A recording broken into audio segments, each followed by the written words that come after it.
Joining us on the news at 10 on NTA News 24, I am Comfort Amodu. Let's begin the news with headlines. President Tinubu declares state of emergency in Rivers State, appoints retired Vice Admiral Ibokete Ibas as the administrator. State of emergency in Rivers State with effect from today, 18th March, year 2025. Senate investigates alleged occupation of Nigerian territories by Cameroon. Up till now, the Cameroon gendarmes are still molesting our people. House of Representatives passes 4 tax reform bills to modernize Nigerian's tax administration.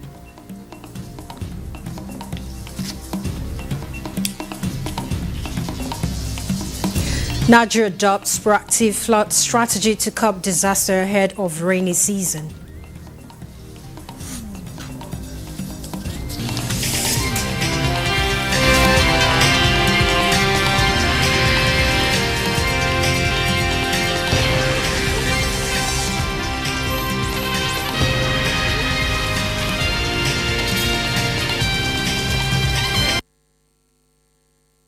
Thanks for joining us. We'll begin with President Bola Tinubu's declaration of a state of emergency in Rivers State due to the protracted political crisis and failure of the state's leadership to take necessary constitutional steps to address the situation.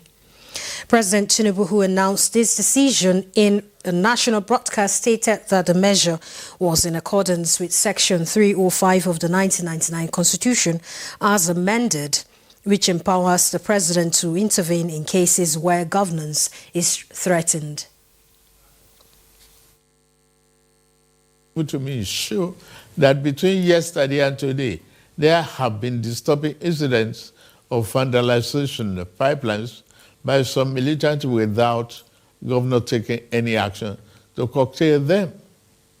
I have, of course, given stand order to the security agencies to ensure safety of lives of good people of Rivers State and the oil pipelines.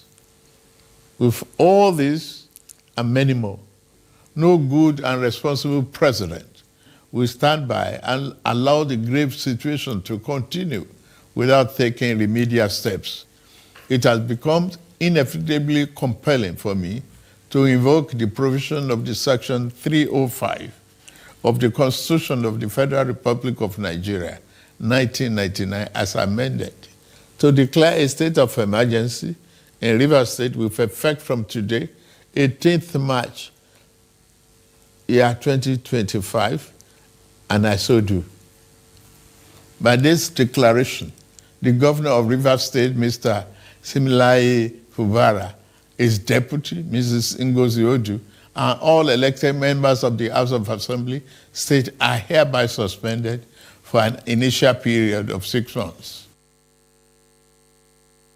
To manage the affairs of the state during this period, President Tinubu has appointed former Chief of Naval Staff, retired Vice Admiral Ibokete Ibas as the administrator of Rivers State. The administrator will not make any new laws.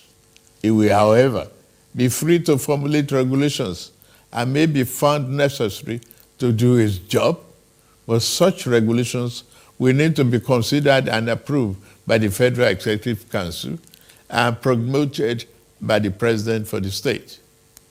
This declaration has been published in the Federal Gazette, a copy of which has been forwarded to the National Assembly in accordance with the Constitution. The president, who recalled various interventions he made to reconcile the warring parties, emphasized that this action was taken in the interest of the people of Rivers State, ensuring stability and restoring effective governance. It is my fervent hope that this inevitable intervention will help to restore peace and order in Rivers State by awakening all the contenders to the constitutional imperatives binding on all political players in the River State in particular and Nigeria as a whole. While the executive and legislative arms of government have been affected by the emergency measures, the president clarified that the judicial arm of Rivers State remains intact.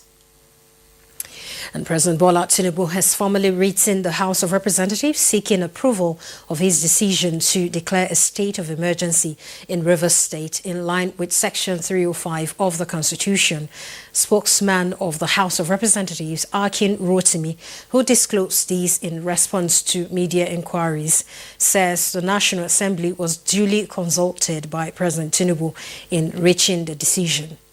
And the House spokesman confirmed that the leadership of the National Assembly met with the President and the National Security Advisor ahead of the broadcast, alongside key security chiefs who were fully briefed on Mr. President's intentions and all unanimously expressed their support.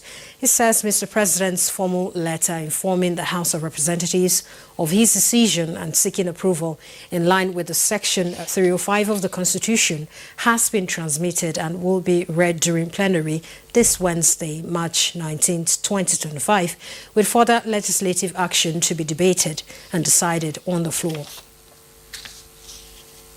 Let's now go to River State, where our NTA correspondent. All right, before we go to Port Harcourt, we'll be joining the National Assembly correspondent, Mitairi Ekpen, to give us more perspective on the state of emergency that has been declared by the President. Good morning, Mitairi. Yeah, good morning, Comfort. All right, let me begin asking you to, for clarity's sake, give us a perspective and position of the lawmakers on the state of emergency in Rivers State and what this law is about, what the law says actually about their roles in this direction.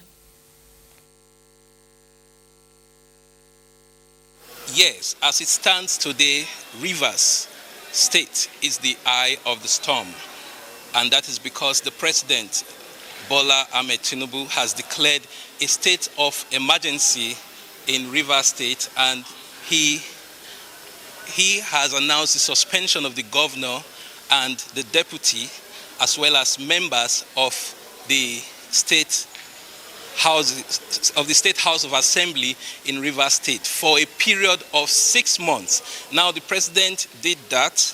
He hinged his decision on disturbing security reports which he had about the vandalization of critical national infrastructure in Rivers State, and he has already announced the declaration of that state of emergency.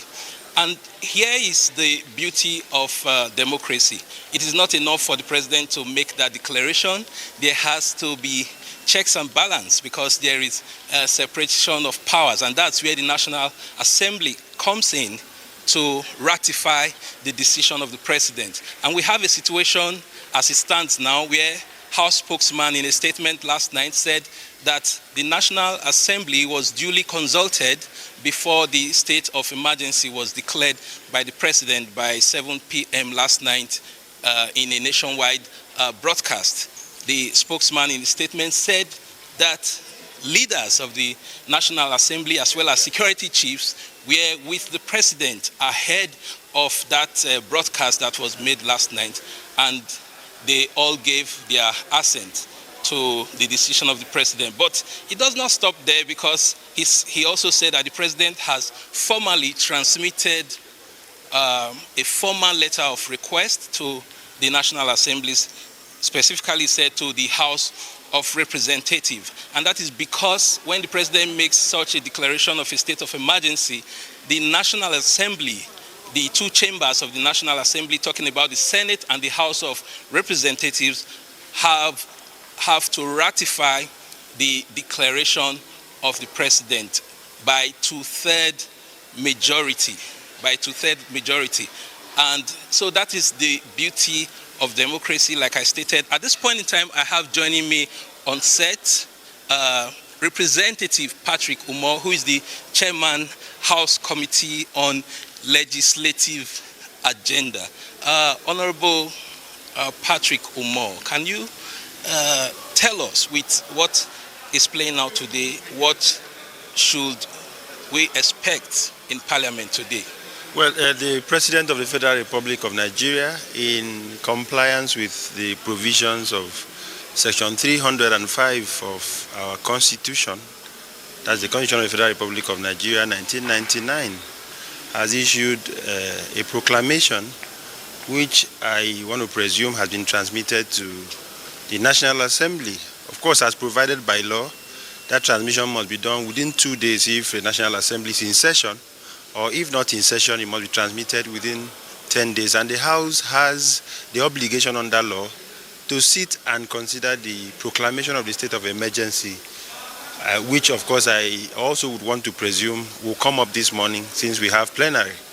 Now the President has done so, and there are reasons why this has been done, and it is now public knowledge, which of course are stipulated in the Constitution. Where there is a threat to the order or peace in any part of the Federation, whether a community, whether a state, it is incumbent on Mr. President to take such decisions. And then on the other hand, it is also possible that this can be requested by the governor. Either way, but the President has declared a state of emergency, and so it is now the obligation of Parliament to consider the validity or otherwise of such proclamation, and then we take our decision.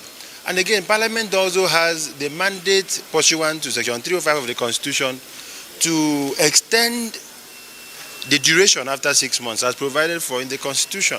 So all of that will come into play today as we meet or convene at plenary. And we are here to serve Nigerians and to look at the issues, argue either way, and then we take our decision as a Parliament in consultation with the Senate, because it's a bicameral legislature. So let's look at the issues and debate on these issues and agree as a Parliament. So I can't speak as spokesperson, but I am just a member representing my people. So I'll make my comments in due course as we debate at plenary. All right, Representative Patrick Umar, Nigerians will also want to know, considering that the legislature, Parliament, is a custodian of democracy and democratic principles. Now we have a situation where, with the declaration of a state of emergency, perhaps Rivers State will be militarized, and we have a suspension of democratic structures in Rivers State, suspension of two arms of government, the executive and the legislature in Rivers State. So what would you think lawmakers will be considering as custodians of democratic principles? Well, I can't concede to the argument of militarization of Rivers State, because the decision of Mr. President to declare a state of emergency is in compliance with the Constitution, and the Constitution is a democratic Constitution because it is the Constitution that is in force, and this is what we swore to uphold as people in public offices. So we'll leave the debate to what will happen at plenary, but as far as I'm concerned, it is not militarization. It is the discretion of Mr. President to appoint who administers the state where the declaration has been made. And so Mr. President has chosen to appoint the gentleman that we have all seen on social media or in the news. So when we get to plenary, we'll look at all of these issues and we'll debate either way, and then we have a resolution and we'll transmit same, and Nigerians will know our position as a Parliament. I can't speak until when Parliament convenes plenary and decisions are taken. All right, thank you for speaking to that aspect of letting those who think the area will be militarized to know also that this is a fallout of democracy, a fallout of constitutional provisions. And I would also like to ask you, what if today the decision of Parliament does not go in sync with the declaration of the President? What will happen? Well, well, by law, if Parliament doesn't go the way the President has declared, then the state of emergency cannot stand. That's the provision of the Constitution. But then we can't leave this to speculation. We'll leave it to plenary. That's my take on it. That's my take on it, because the Constitution is very clear on the procedure. And the procedure is that Mr. President makes the proclamation, transmits the gazette to the National Assembly. After transmission, the National Assembly must meet, if in session, within 2 days. If not in session, within 10 days. And then the declaration is debated upon and the resolution passed. That's how it works. And so we leave it to the Constitution and we follow it strictly. All right, I will have one last question for you, and that will be that the House of Representatives and the Senate for some time now, both chambers are used to voice votes, whether the ayes or the nays have it. But here we have a situation where the Constitution says 2/3 majority of each chamber of the National Assembly. So what are we going to be having today? Well, I'll leave that to the chair. Whatever the chair decides, we are loyal to the chair. We have leadership in the House. And so whatever the procedure will be, we'll adopt it as a parliament at plenary. All right, that is, thank you very much, sir. That is Representative Patrick Umar, who has been a member of the House of Representatives from Akwa Ibom State, who have been providing perspective on what is likely to play out in Parliament. Very well, the Constitution, Section 305 of the 1999 Constitution as amended, has spelled out all the conditions for which the President has relied on to declare a state of emergency in Rivers State. And I'm very sure that lawmakers all through the night will be consulting the Constitution and looking at all the relevant section and subsections of the Constitution with a view to knowing what exactly to debate on the floor of the House today. So we have a situation where the state of emergency has been declared, and whether it will be in effect or not be in effect will be decided by Parliament today. And that's the beauty of democracy, because Parliament plays a role of ensuring checks and balance in line with the principle of separation of powers as enshrined in the Constitution, so that no arm of government at any point in time will be seen to be exercising overriding powers. It's over to you, Comfort. For your updates from the National Assembly there, and we will also be going to Port Harcourt to get the situation report from that state where the President has declared a state of emergency. But first, let's take this commercial break. We'll be right back. Celebrate Ramadan with Bafi and enjoy up to 40% off on selected products from living room, dining room, bedroom, and royal sets. Pay less, save more, and refresh your home for iftar gatherings and cherished moments with family and friends. Visit our showrooms in Abuja, Lagos, Kano, and Enugu, or shop online to enjoy our exclusive Ramadan sale. Let's make this Ramadan unforgettable.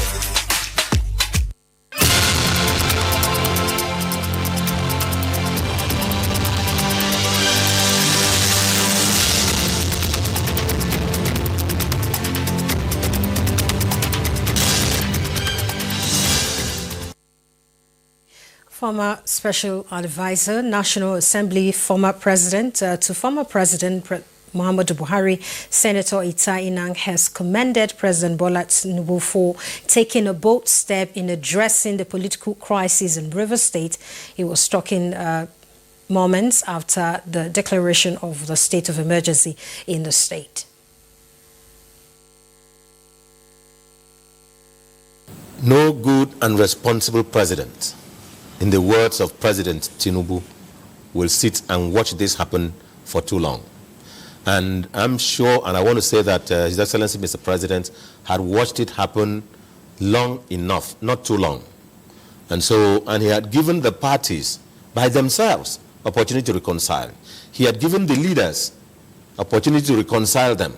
He had taken steps himself, and the parties never realized that a day like this will come. So I appreciate what His Excellency Mr. President has done. I support it, and all reasonable men should support it. Right, the state of emergency was declared by the President yesterday, but what is the situation in Port Harcourt today? So we're going to be joining Kingsley Amajiri to find out what's happening in Rivers State currently. Good morning, Kingsley. Good morning, Comfort. I would like to welcome you to Port Harcourt. It's a bright, sunny morning here in Port Harcourt, and of course we have gone through the streets of Port Harcourt and major road before we get to this very location. We are at Mile 1 Flyover Park.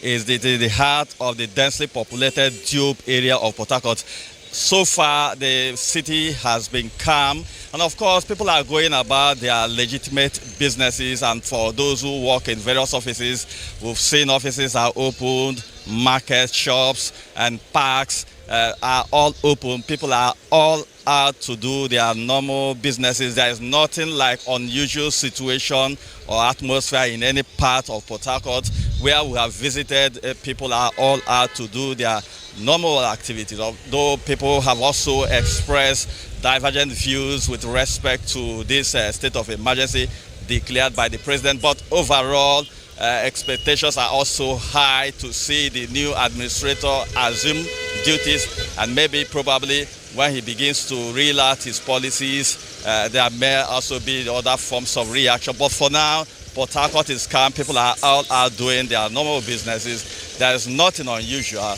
Expectations are that when the administration assumes duty, probably people will begin to respond. I also had made contact with my colleague in Government House. She informed me that at the Government House, the key strategic offices have been taken over by the men of the DSS, and of course the State Police Commissioner visited Government House to take inventory, and also the men of the Nigerian police are also at various strategic locations manning the main entrances to Government House. This is the right situation. There is no issue of militarization as I speak with you, probably because the new administrator hasn't resumed duty. It is a normal situation one comes across in Port Harcourt. That's the situation here in the capital of Rivers State. Thank you so much, Kingsley. We'll reconnect with you when the new administrator probably take over office to find out some of the things that will be taking place in the state going forward. All right, President Bola Tinubu has appointed former Chief of the Naval Staff, Vice Admiral Ibok Ite Ibas, sole administrator of Rivers State. Vice Admiral Ibas' appointment follows a declaration of a state of emergency in Rivers by the President. The 64-year-old from Cross River State served as 22nd Chief of the Naval Staff from July 2015 until his retirement in January 2021 and was appointed Nigerian's ambassador to Ghana. The newly appointed sole administrator of River State is a member 26th Regular Course Nigerian Defense Academy, NTA. Senate has set up an ad hoc committee to investigate alleged annexation of Nigerian maritime territories and mangrove islands by Cameroon. The annexed territories comprise fishing routes and islands that host approximately more than 2,500 oil wells. National Assembly correspondent Lami reports. The mangrove islands and waters situated at the geographical location called a Fiat in the local government area of Akwa Ibom State, marking the terminal end of the Gulf of Guinea down seaward to the Atlantic Ocean coast, is currently under the administrative control of the Republic of Cameroon illegally. While debating the motion from Senator Ania Kanbasi, lawmakers said the annexation of Nigerian territories by neighboring Cameroon is contrary to the judgments of the International Court of Justice, Anglo and German treaties, and the Nigerian Constitution. We all remember the Bakassi Peninsula ICJ judgment, which came up sometime in 2002. Up till now, the Cameroon gendarmes are still molesting our people and defiling our women. The indigents have been running helter-skelter so many times to the National Assembly. Nobody has done anything to even attempt to show this peninsula and its indigents that they are Nigerians. And when you violate this, a lot of issues even beyond oil comes up. Pollution, environmental disaster, right to fishing, and all embedded in this. It is not ambiguous that the mangrove island is part of Nigeria. Therefore, I believe that what we should be doing is how to enforce the judgment. The relevant agencies of government and the Ministry of Justice should move into action to find out the truth about this matter. The leadership will still engage Mr. President whether or not it's so authorized. But Mr. President should also take the diplomatic route of engaging with his counterparts in Cameroon with a view to saving our maritime territories and our oil wells. Senate has passed for second reading a bill that mandates social media platforms and bloggers to establish physical and verifiable offices in Nigeria. Even those companies that used to have offices in Nigeria have closed the offices, such as Google and Microsoft. This has provided room for us to evade so many taxes. The absence of physical offices for these social media giants in Nigeria presents major challenges, including 1. Limited local representation. Also passed at second reading is the bill for the regulation and safety of articulated vehicles, sponsored by Senator Babangida Hussaini. Series of mishaps resulting in petroleum tanker explosion in Jigawa, Lagos, Dakwa in Niger State and other parts of the country. The persistent carnage on our roads occasioned by haulage of petroleum products has made it imperative for a legislation of this nature to address and forestall future occurrences. Meanwhile, President Tinubu has forwarded a list of 5 appointees as resident electoral commissioners of the Independent National Electoral Commission, INEC, to the Senate for confirmation. From the National Assembly, Lami Ali, NTA News. More reports ahead right after this break.